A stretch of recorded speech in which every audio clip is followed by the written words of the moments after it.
Rangahaua ētahi kaupapa e rewa ake ai te mana o te reo rangatira ki roto i ngā momo a huatanga katoa o ngā uepu.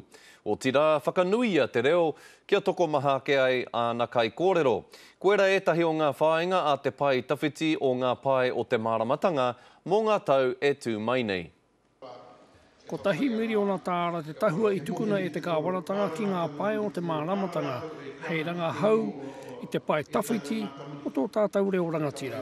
Me te mea ka kore pēa e tituki katoa retu i te toru tau kua whakarite, engari ki te manoko ko te pūkaha, maroto tonu mai au a kaupapa, a ka pua wai hei te wā ki a rātai. Ko ngā whakamāhere me hoke anō ki roto o ngā rohe, kai reira ke ngā puna mo te reo, e ngā tikanga take. Ko te manako mā tēnei tahua pūtea ka tautoko hia tēnei kaupapa, ki te whera, ki te tātari i te āhuatano o te reo. E toru ngā peka o te kaupapa i whakareo he ngā pai o te māramatanga e pāne ki te reo rangatira i te pōnei. Tuatahi e whakarawa ka ki te hunga e kōrero ni te reo.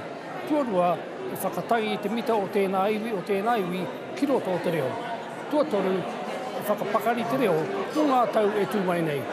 He pai tēnei nā te mea, nā te rangahau ka puta mai te kaupapa kia o haere tonu ai tō tātou reo, whakapakari ai tō tātou reo. Te āhua rangahau i ngā kaupapa katoa te ao Māori. Ko Pākehā te rahinga o te hunga e rangahau ana i a tātou. Ko te āhua nei e kore tō tātou reo e ora i te moni, ki te kore te hāpori e tautoko i te kaupapa. Joe Glenn, Te Karere.